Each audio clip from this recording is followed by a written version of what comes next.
بینەرانی پایتەخت میدیا سلااوتان لێبێت و ئەم کاتتان باش لە شاری هەولێرم لە بەردەم یەکێک لە ئەیتیئێمەکانی ڕاکێشانی پارە لێرە موچەخۆران سەرقاڵی وەرگرتنی موچەکانیانن. دەمەوێت ئەمە باز بکەم ئەمڕۆ کۆتا ڕۆژی وەرگرتنی موچەی موچەخۆرانی هەرێمی کوردستانە بە پێی خشتەی بڵاوکراوەی وەزارەتی دارایی هەرێمی کوردستان کە لە 26 مانگەوە دوای گەیشتنی تەمویلی موچە بوو سەر هەژماری بانکی وەزارەتی دارایی هەرێمی کوردستان. ڕاستەوخۆ وەزارەتی دارایی لیستی موچەی بڵاو کردەوە کە تیایدا لە ماوەی 3 ڕۆژ سەرجەم فەرمانبەران و موچەخۆرانی هەرێمی کوردستان موچەکانیان وەردەگرن. هەروەها وەزارەتی دارایی هەر لەگەڵ گەیشتنی تەمویلی موچە بوو سەر هەژماری بانکی وەزارەتی دارایی ڕایگەیاند کەوا ئەو کەسانەی سودمەندی پرۆژەی هەژماری منن دەتوانن ڕاستەخۆ لە ڕێگەی هەژمارە بانکیەکانیانەوە موچەکانیان وەربگرن.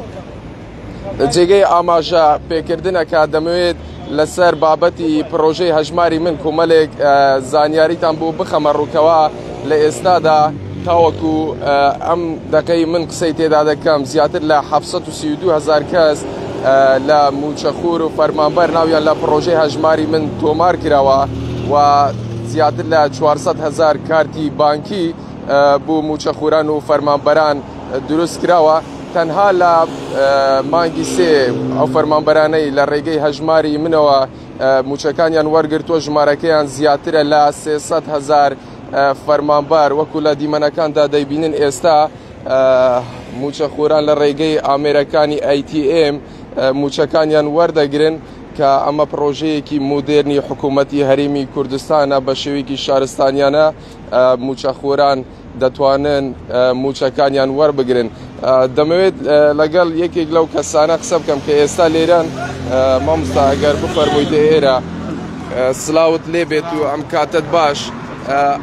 پرۆژەی هەژماری من چۆن دەبینیت لە ڕێگەی هەژماری منەوە موچەی خۆتت ڕاکێشەوە یا خۆت هێشتا لەسەرەدەی بۆەوەی موچەکەت وەربگرن؟ سەرەتا بەخێر بن. وڵا کارێکی زۆر باش ئەمە یەکێک لە کارە باشەکانی حکوومەتی هەرێمە.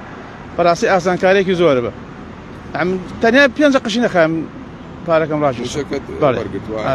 باشە جیاوازی چییە لەگەڵ پێشتر کە لە ڕێگەی بانکەکانەوە ئێوە موچەتان وەرگرت؟ پێشتر ناخۆش ویان دەبێت نوێنەرێکمان بڕۆژدا بە کتابێک و بڕۆ ئەو ڕقەڵەبارەق و سرنیە ئێستاوانێت بۆ خۆ ناهەولێ ئەسرۆێتدا هەر شوێنێک با بڵێن جیازەکان چۆن بەچی وەرگری و کێشەی نیە. زۆر ئاسانکاریە.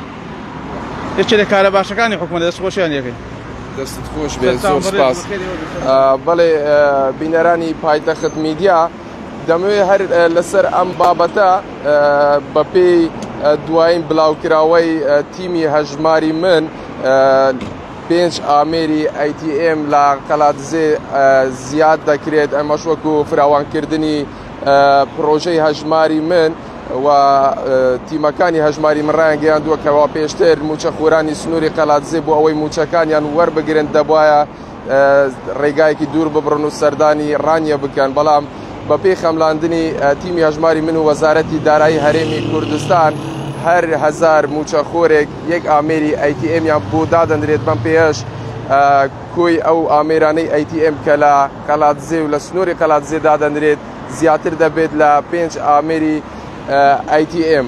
لەسەر بابەتێکی تر پێم خۆشە قسە بکەم ئەویش دوای دابەشکردنی موچەی موچەخۆرانی هەرێمی کوردستان لە ئێستادا بازارەکانی هەرێمی کوردستان بژانەوەیەکی باشیان بە خۆیانەوە بینیوە و بازارەکان جمەیان دێت. ئەمەش وای کردووە هەم کڕیار و هەم فرۆشیاریش دڵی خۆش بێت بەو پێی کە دوای وەرگرتنی موچەکانیان موچەخۆران فەرمانبەران سەردانی بازارەکان دەکەن تاوەکو پێداویستیەکانی جەژن بۆ خۆیان و ماڵ و مناڵیان دابین بکەن. هەڵبەت ئەمڕۆ لە 29 مانگ کە کۆتا ڕۆژی دابەشکردنی موچەی موچەخۆرانی هەرێمی کوردستانە 13 وەزارەت و شوێنی جیاواز موچە وەردەگرن و کۆتایی بە پرۆسەی دابەشکردنی موچەی مانگی سێ دێت.